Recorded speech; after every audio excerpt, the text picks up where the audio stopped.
Good morning, students. Today we are going to start the first chapter of Indian economic development, and the title of the chapter is Indian Economy on the Eve of Independence. As it is clear from its title that in this chapter we will try to understand what was the condition of our economy, Indian economy, at the time of our independence or in 1947. As we know that we got our independence from British Empire in 1947, and this book is introduced in our syllabus to familiarize you with the basic features of our economy and its development as it is today in the aftermath of independence. However, it is equally important to know something about the country's economic past, as we can learn about our past and we can compare our present situation from that past situation. We also know that the structure of India's present day economy is not a just of current making. It has its roots stepped in historically, particularly in the period of when India was under British rule. तो कहने का मतलब ये है कि कोई भी economy है वो रातों रात ना तो विकसित हो सकती है ना ही ग्रोथ कर सकती है. उसके पीछे काफ़ी लंबा समय एक बड़ा टाइम पीरियड होता है जिसमें जो बड़े इकोनॉमिक डिसीजंस जो चेंजेस होते हैं वो उसमें रोल प्ले करते हैं. तो हम कह सकते हैं कि ब्रिटिश पीरियड में जो ब्रिटिश पॉलिसीज़ हमारे ऊपर लागू की गई थी, इम्पोज की गई थी, उसकी वजह से जो हमारी इंडियन इकोनॉमी की जो कंडीशन थी वो 1947 में हमारे सामने आई. तो इसमें सबसे पहले हम शुरुआत करेंगे इकोनॉमिक डेवलपमेंट की. तो economic development was very low. So low level of economic development during colonial period was the main feature of our Indian economy at that time. So we can say that India was particularly well known for its handicraft industry in the field of cotton and silk textile, metal and precious stone, its works etc. आप सबने सुना होगा कि हम भारत को सोने की चिड़िया कहा जाता था. सोने की चिड़िया का मतलब ये है कि India was very rich in terms of resources, in terms of economy and income.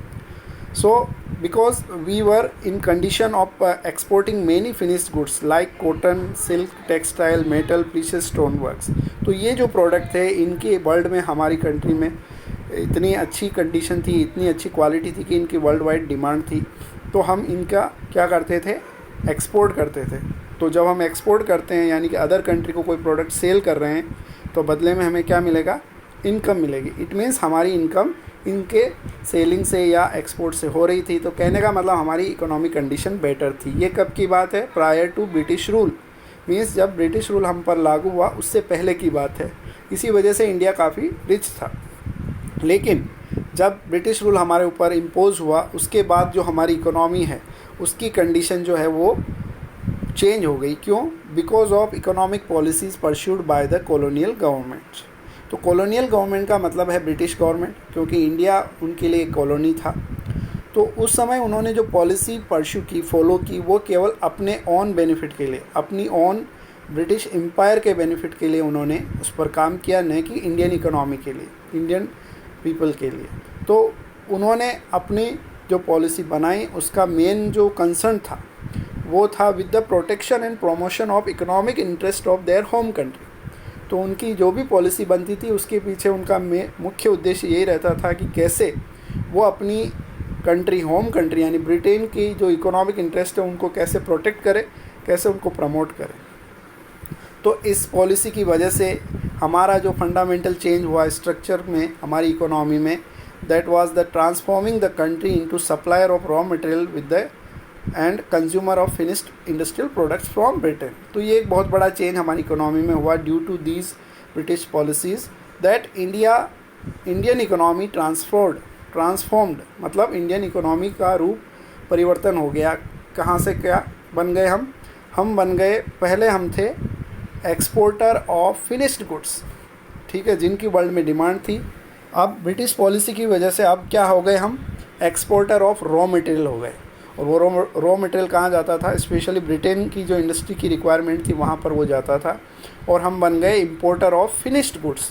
तो अब हम जो ज़रूरत की वस्तुएं हमारे लिए कंज्यूमर गुड्स थी या जो भी कैपिटल गुड्स थी उसको हम क्या करने लगे, इंपोर्ट करने लगे। तो कहने का मतलब हमारी डिपेंडेंसी ब्रिटेन पे और अदर कंट्रीज़ पे ज़्यादा बढ़ गई, जो हमारे लिए इकोनॉमिक पॉइंट ऑफ व्यू से बहुत ही नेगेटिव साइन बन गया। साथ ही ब्रिटिश पॉलिसीज़ में हमारी national income per capita income को मेज़र करने के लिए कोई ज़्यादा एफर्ट नहीं हुआ।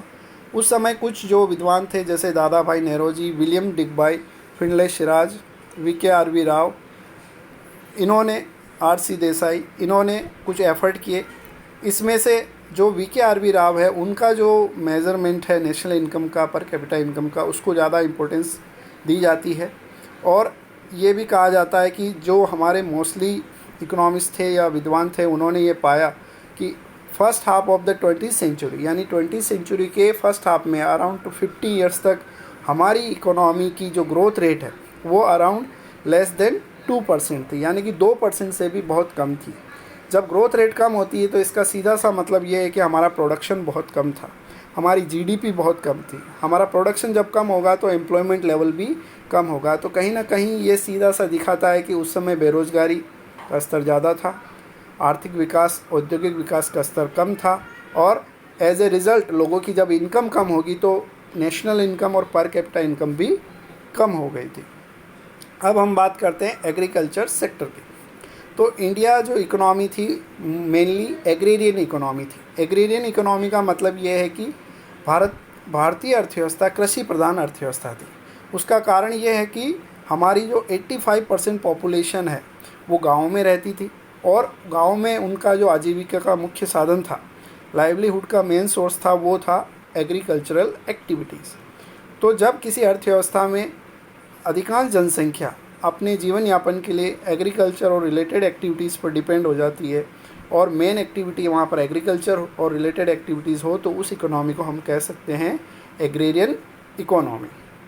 तो ब्रिटिश पॉलिसी की वजह से इंडस्ट्रियल सेक्टर और सर्विस सेक्टर का कोई डेवलपमेंट नहीं हुआ, इसलिए लोगों को मजबूरी से एग्रीकल्चर पर ही डिपेंड होना पड़ा, और वो एग्रीकल्चर एरिया जो है ब्रिटिश रूल के दौरान क्या हुआ और बढ़ गया। तो एग्रीकल्चर प्रोडक्टिविटी तो कम हो गई, लेकिन जो हमारा सेक्टर था वो expansion of aggregate area under cultivation वो इंक्रीज़ हो गया। तो कहने का मतलब ये है कि लोग मजबूरीवश गाँव में रहते थे, और गाँव में उनके पास एक ही सोर्स ऑफ लाइवलीहुड था, वो था एग्रीकल्चर।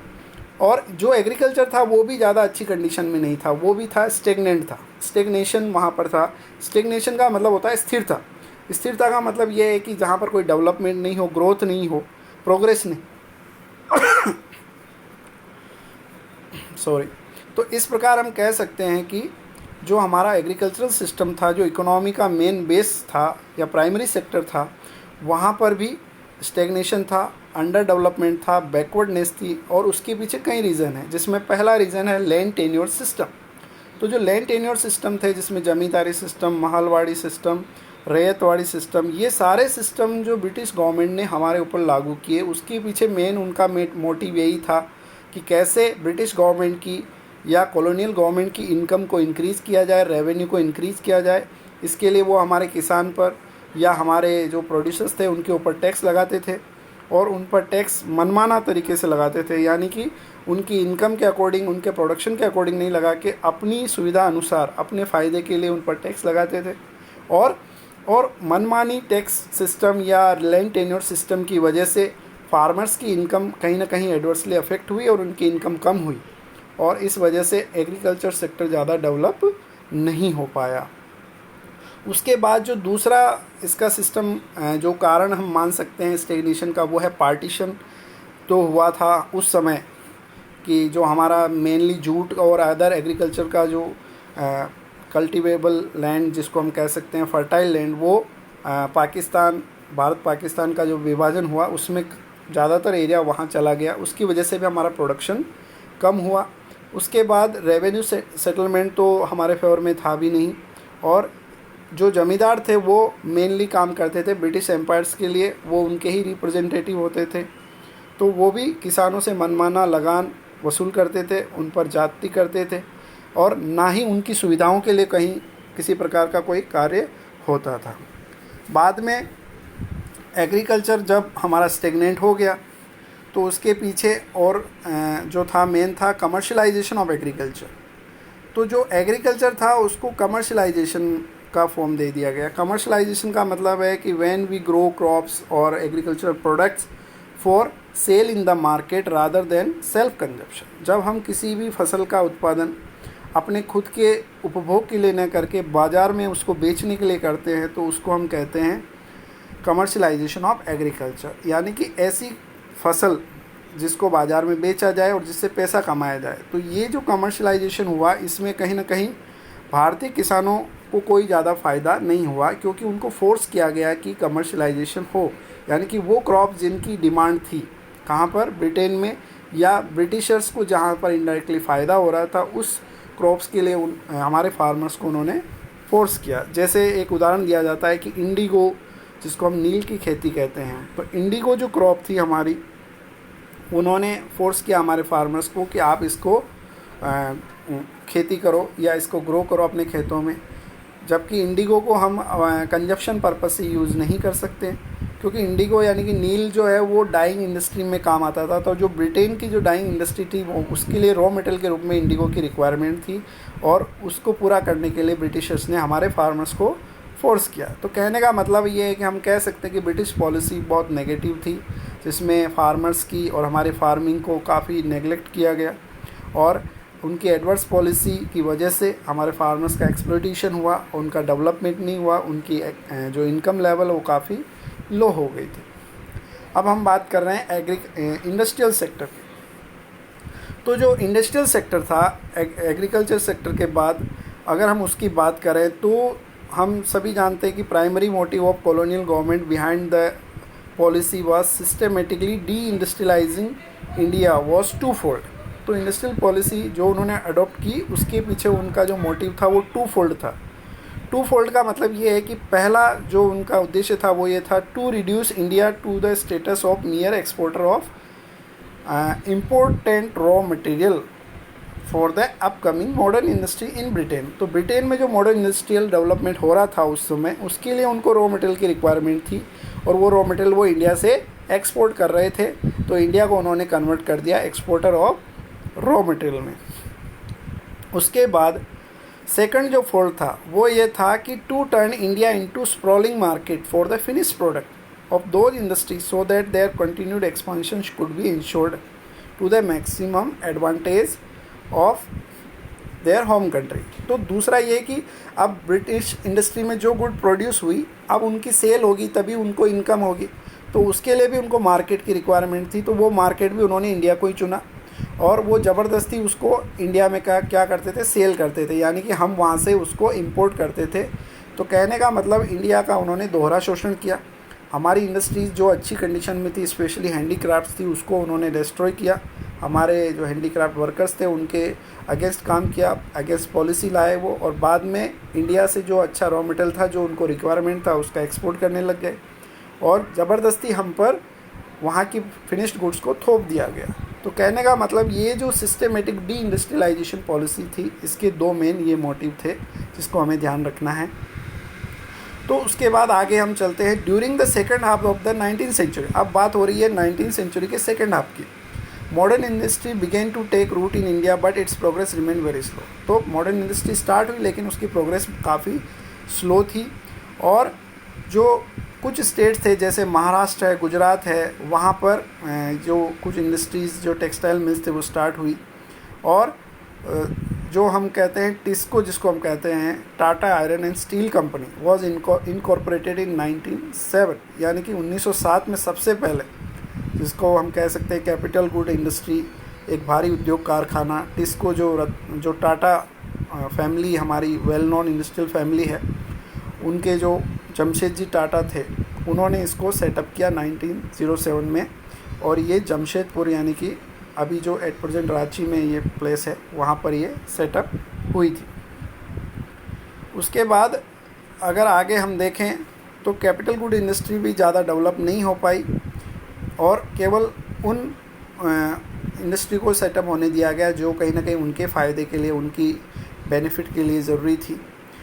तो कैपिटल गुड्स इंडस्ट्री का मतलब ये होता है कि those industry which can produce machine tools, यानी कि ऐसी इंडस्ट्री जहाँ पर कोई मशीन का प्रोडक्शन होता है और उस मशीन की हेल्प से हम कोई अदर गुड का प्रोडक्शन कर सकते हैं, तो ऐसी गुड को कैपिटल गुड्स कहते हैं। और जहाँ पर ऐसी कैपिटल गुड्स का प्रोडक्शन होता है वो होती है कैपिटल गुड इंडस्ट्री। तो कंज्यूमर गुड और कैपिटल गुड में ये डिफरेंस होता है. Consumer goods are use for the consumption purposes to satisfy different needs of consumer, whereas capital goods are different types of machines used for production of other goods. तो इस तरह से capital goods का भी ज़्यादा development नहीं हुआ कुछ सेलेक्टिव एरिया को छोड़कर. तो आगे हम बात कर रहे हैं कि जो हमारा जीडीपी में कंट्रीब्यूशन था इंडस्ट्रियल सेक्टर का वो भी काफ़ी लो था, क्योंकि drawback of the new industrial sector was very limited area of operation of the public sector. तो पब्लिक सेक्टर जो है गवर्नमेंट का सेक्टर था, उन्होंने कोई ज़्यादा सिंसियर एफर्ट नहीं किया. तो उन्होंने केवल उस सेक्टर पे ज़्यादा फोकस किया जहाँ पर उनको ज़्यादा रिटर्न था, ज़्यादा बेनिफिट था, जो उनकी इकोनॉमी के लिए ज़्यादा अच्छी थी, फेवरेबल थी. नेक्स्ट हम बात करते हैं फॉरेन ट्रेड की. तो फॉरेन ट्रेड का मतलब है कि एक कंट्री का अदर कंट्रीज़ के साथ जो एक्सपोर्ट और इम्पोर्ट होता है उसको हम फॉरेन ट्रेड कहते हैं. तो प्रायर टू ब्रिटिश रूल हम सभी जानते हैं कि India was exporter of finished goods, ठीक है, जिनकी वर्ल्ड वाइड डिमांड थी. हमारे यहाँ हाई क्वालिटी प्रोडक्ट थे, लेकिन जो हमारा फॉरेन ट्रेड था उसका जो वॉल्यूम था उसको हमारी जो ब्रिटिश पॉलिसी थी उन्होंने चेंज कर दिया और हम क्या बन गए, एक्सपोर्टर ऑफ प्राइमरी प्रोडक्ट बन गए. रॉ सिल्क, कॉटन, वूल, शुगर, इंडिगो, जूट एट्सेट्रा. और इम्पोर्टर ऑफ फिनिश्ड गुड्स बन गए like cotton, silk, woollen clothes and capital goods like light machinery produced in the factories of Britain. तो कहने का मतलब ये कि Britain maintained a monopoly control over India's export. तो हमारी फॉरेन ट्रेड पॉलिसी में क्या हो गया, किसका कंट्रोल हो गया, किसकी मोनोपोली हो गई, ब्रिटेन की, क्योंकि हमारे ऊपर उनका ही रूल था. तो वो जो पॉलिसी बनाते थे वो फोर्सफुली हम पर इम्पोज करते थे और इम्प्लीमेंट करते थे और हमें उसको मानना पड़ता था. तो एज ए रिज़ल्ट क्या हुआ, more than half of India's foreign trade was restricted to Britain. तो हमारा जो टोटल फॉरेन ट्रेड था उसमें हाफ से भी ज़्यादा, 50% से भी ज़्यादा किसका कंट्रोल हो गया, ब्रिटेन का, ठीक है. तो एज ए रिज़ल्ट हमारा जो फॉरेन ट्रेड है वो ब्रिटिश पॉलिसी से अफेक्ट हो गया और वही उसको डिसाइड कर रहा था, उस समय डिटरमाइनिंग फैक्टर बन गया था. कुछ कंट्री ऐसे थे जिनको उन्होंने अलाउ किया, जैसे चाइना है, श्रीलंका है जो उस समय सिलोन कहलाता था, पर्सिया जिसको आज हम ईरान कहते हैं. उसके बाद the opening of Suez canal further intensified British control over India's foreign trade. तो जो स्वेज नहर जिसको हम कहते हैं, स्वेज कैनल उस समय जब ओपन हुई, उससे भी जो ब्रिटिश कंट्रोल था हमारे फॉरेन ट्रेड पे वो और ज़्यादा इफ़ेक्टिव हो गया, ज़्यादा इंटेंसिफाई हो गया, ज़्यादा गहरा हो गया. क्योंकि हमारा इंडिया जो फॉरेन ट्रेड था उसका मेन जो सबसे इम्पोर्टेंट जो लक्षण था, फीचर था, वो ये था कि the generation of large export surplus, ठीक है. तो जो लार्ज एक्सपोर्ट हो रहा था उसका जो सरप्लस हो रहा था, वो सरप्लस आ तो रहा था, इनकम भी हो रही थी, लेकिन came at huge cost to the country's economy. लेकिन उसके लिए कंट्री को बहुत बड़ी आर्थिक कीमत चुकानी पड़ी थी, क्योंकि several industrial commodities, food grain, clothes etcetera, kerosene were scarcely available. क्योंकि ज़्यादातर जो हमारी आधारभूत वस्तुएं थी वो बहुत कम हो गई थी उनकी उपलब्धता. और उसके बाद Indian export surplus did not result in any flow of gold and silver into India. तो जो भी हमारा एक्सपोर्ट हुआ उससे हमें कोई ज़्यादा फ़ायदा नहीं हुआ और उस पैसे का ब्रिटिश गवर्नमेंट ने, कॉलोनियल गवर्नमेंट ने अपने फ़ायदे के लिए यूज़ किया. जैसे एक्सपेंसेस ऑन वॉर, जो युद्ध करते थे वो उस समय वो उनके अपने फ़ायदे के लिए उस पर खर्च करते थे.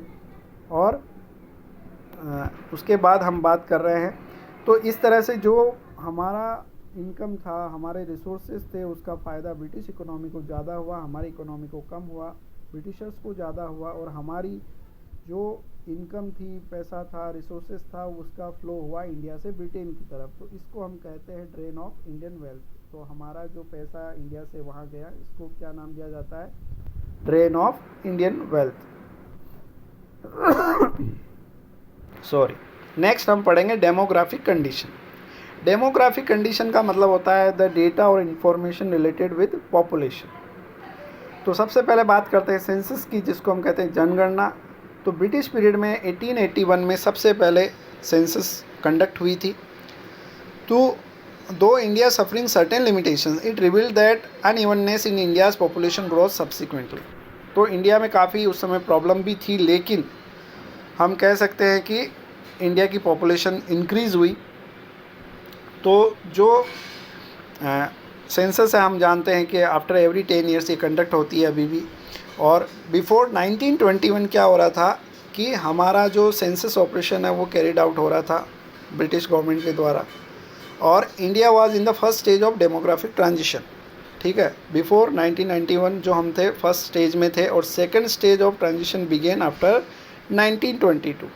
तो however neither the total population of India nor the rate of population growth at this stage was very high। तो 1921 तक हमारी पॉपुलेशन न तो ज़्यादा थी ना उसकी ग्रोथ रेट इतनी ज़्यादा थी कि इंडिया में पॉपुलेशन एक बड़ी प्रॉब्लम बन पाए।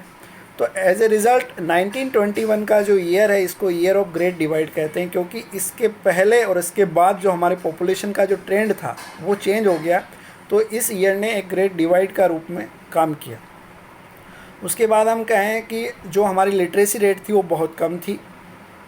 It was overall total less than 16%। इसका मतलब हम ये कह सकते हैं कि इंडिया में केवल अगर हम 100 व्यक्ति की बात करें सपोज़, तो 100 में से केवल 16 व्यक्ति ऐसे थे जो लिटरेट थे, तो रिमेनिंग 84% वो क्या थे, इलिटरेट थे। तो कहने का मतलब हम समझ सकते हैं कि हमारे यहाँ पर एजुकेशन की क्या कंडीशन थी और कैसे लोगों को अनएजुकेट किया गया ब्रिटिश पॉलिसीज़ से। उन्होंने एजुकेशन पे कोई ज़्यादा ध्यान नहीं दिया।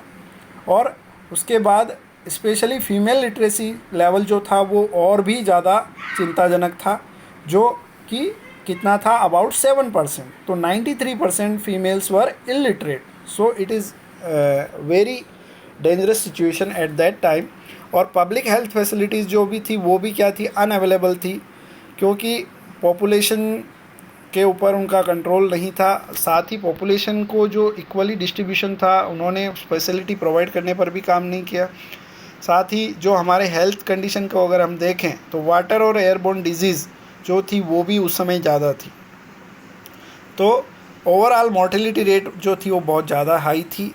इन दैट पर्टिकुलर जो था मेन था इन्फेंट मोर्टेलिटी रेट, शिशु मृत्यु दर जिसको हम कहते हैं, was quite alarming and about 218 per 1000 in contrast to the present infant mortality rate of 40 per 1000। तो पर 1000 लाइव बर्थ पर उस समय जो डेथ होती थी इन्फेंट्स की, बेबीज़ की, वो थी 218 और 8% होती है 40। तो कहने का मतलब जब हमारे इतनी बड़ी संख्या में जो बेबीज़ थे उनकी डेथ हो जाती थी due to lack of health facilities, lack of immunity और lack of health infrastructure at that time in British period.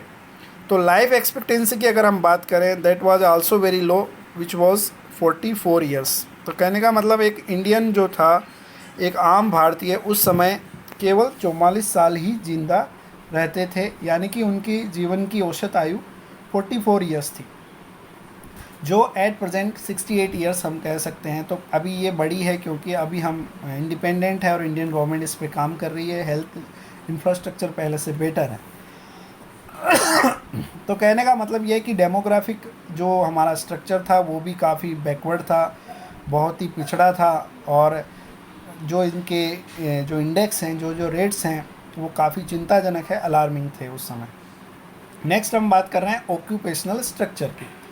तो ऑक्यूपेशनल स्ट्रक्चर का मतलब होता है कि हमारी जो वर्क फोर्स है, हमारे जो लेबर है, वो इंडिया की इकोनॉमी के डिफरेंट सेक्टर्स में कहाँ कितना काम कर रहे हैं। So during the colonial period the occupational structure of India, distribution of working person across different industries and sectors showed little sign of change. तो चेंज कुछ ज़्यादा हुआ नहीं क्योंकि ब्रिटिशर्स ने इस पर काफ़ी ध्यान नहीं दिया। Agriculture sector counted for largest share of workforce. तो हमारी जो टोटल वर्कफोर्स था उसका जो मैक्सिमम पार्ट था वो किस सेक्टर में था, एग्रीकल्चर सेक्टर में था, क्योंकि हम सब समझ सकते हैं कि हमारे 85% पॉपुलेशन उस समय कहाँ रहती थी, विलेजेस में रहती थी, जहाँ मेन सोर्स ऑफ लाइवलीहुड क्या था, एग्रीकल्चर एक्टिविटीज़ था। तो 70 to 75% जो हमारा यूजुअली उस पर डिपेंड था, और मैन्युफैक्चरिंग और service sector accounted only for 10 and 50 to 20%। तो मैन्युफैक्चरिंग सेक्टर का कंट्रीब्यूशन जीडीपी में 10% था, और 15 to 20 जो शेयर था परसेंटेज में वो था सर्विस सेक्टर का। तो कहने का मतलब ये जो सेक्टर थे उसमें मेनली जो हमारी इकोनॉमी थी वो एग्रीकल्चर सेक्टर बेस्ड थी, इसलिए एग्रेरियन इकोनॉमी हम कहते हैं। कुछ ऐसे स्टेट्स थे उस समय जैसे तमिलनाडु, आंध्र प्रदेश, केरला, कर्नाटका, बॉम्बे, बंगाल, उस समय इनकी जो डिपेंडेंस थी वर्कफोर्स ऑफ एग्रीकल्चर वो डिक्लाइन हुई, क्योंकि वहाँ पर मैन्युफैक्चरिंग और सर्विस सेक्टर डेवलप हुआ था। लेकिन ओवरऑल इंडियन इकोनॉमी की अगर हम बात करें तो एग्रीकल्चर सेक्टर वहाँ पर ज़्यादा ही मेनली डोमिनेट कर रहा था। नेक्स्ट हम बात करते हैं इंफ्रास्ट्रक्चर की। तो इंफ्रास्ट्रक्चर जो है वो डेवलप हुआ, ये हम कह सकते हैं, लेकिन पूरी तरह से नहीं हुआ और इंडियंस के फ़ायदे के लिए नहीं हुआ। ब्रिटिश कॉलोनियल रिजाइम में जो इंफ्रास्ट्रक्चर है वो जैसे railway, port, water transport, post, telegraph, ये आदि जो हुए डेवलप हुए। लेकिन इनके पीछे जो रियल मोटिव था हम सभी जानते हैं। ब्रिटिश कोई भी काम करते थे, कोई भी डिसीजन लेते थे, पहले वो अपना बेनिफिट देखते थे। तो इसका ये जो डेवलपमेंट हुआ उसका भी कोई ये मोटिव नहीं था कि हम इंडियंस को फ़ायदा पहुंचाएं, उनको सुविधाएं दें, उनको फैसिलिटी दें। जैसे road constructed in India prior to advent of British rule were not fit to the modern transport. ठीक है, तो रोड ऐसे बनाए गए जो हमारे लिए अच्छे नहीं थे। The roads that were built primarily serve the purpose of mobilising the army within India and drawing the out raw material from the countryside to the nearest railway station. तो road इसलिए बनाए गए कि जो army है, British army है, उसका movement India के एक सिटी से दूसरी सिटी, एक पार्ट से दूसरे पार्ट में हो सके अपने फ़ायदे के लिए। और जो इंडिया का रॉ मटेरियल है जिसको ब्रिटेन में पहुंचाना है उसको हम पोर्ट्स तक और उस सिटी तक पहुंचा सकें, इसके लिए उन्होंने रोड को डेवलप किया। इस साथ ही रेलवे का जो डेवलपमेंट हुआ वो भी इसी वजह से हुआ। और उन्होंने पहली रेलवे जो इंडिया में इंट्रोड्यूस की थी वो थी 1850, और ये उनका सबसे बड़ा और सबसे महत्वपूर्ण योगदान और या कंट्रीब्यूशन माना जाता है हमारी इकोनॉमी में। हालांकि इसके पीछे भी उनका वही उद्देश्य था, उनकी इकोनॉमी, उनकी आर्मी को मोबिलाइज करना और गुड्स का ट्रांसपोर्ट करना, इन सब के पीछे ही उनका मेन मोटिव था। तो कहने का मतलब है ये कि उन्होंने इंफ्रास्ट्रक्चर पे ध्यान तो दिया, लेकिन केवल अपने फ़ायदे के लिए ध्यान नहीं कि इंडिया और इंडियन पीपल के फ़ायदे के लिए ध्यान दिया। कुछ हद तक वहाँ पर हम कह सकते हैं कि सी वेज, वाटर वेज का भी डेवलपमेंट हुआ और एयरवेज भी बहुत कम डेवलप हुआ। लेकिन जो टाटा एयरलाइन जिसको हम कहते हैं, division of Tata Sons was establish in 1932, inaugurating the aviation sector in India. तो इंडिया में एविएशन सेक्टर का जो इनागुरेशन है, जो स्टार्टिंग है, वो टाटा एयरलाइन से मानी जाती है। उन्होंने 1932 में इसको सेटअप किया, जिससे हमारा हवाई क्षेत्र में जो विकास हुआ और हवाई यातायात की शुरुआत इससे मानी जाती है। तो पोस्टल सर्विस हो, चाहे टेलीग्राफ सर्विस हो या अदर वाटरवेज हो, एयरवेज हो, इन सब का डेवलपमेंट उन्होंने जो किया मेनली अपने फ़ायदे के लिए किया। तो कह सकते हैं कि उनका जो भी मोटिव था, चाहे वो हमारे इंफ्रास्ट्रक्चर के लिए हो, चाहे वो एग्रीकल्चर सेक्टर के लिए हो, इंडस्ट्रियल सेक्टर के लिए हो, डेमोग्राफिक सेक्टर के लिए हो, वो सारा उनके अपने फ़ायदे के लिए होता था। To serve their own benefits, to serve their British economy, not the India and Indian people. तो in conclusion we can say that कि उन्होंने अपने फ़ायदे के लिए इंडियन और इंडियन रिसोर्सेज का यूज़ किया, और जो भी यहाँ से इनकम हुई उसको अपने कंट्री के लिए, अपनी आर्मी के लिए, अपने एम्पायर के लिए यूज़ किया। तो ओवरऑल जो हमारा इम्प्रेशन इकोनॉमी का जाता है वो ये है कि at the time of independence, on the eve of independence, Indian economy was very under developed, backward और stagnant, and its all sectors were backward, and we cannot say that any sector was very good or very developed because of British policies, because of negative and adverse British policies.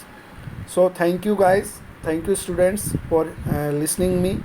I hope you will understand the mostly topics of this chapter, and thank you for your patience. Thank you. Goodbye.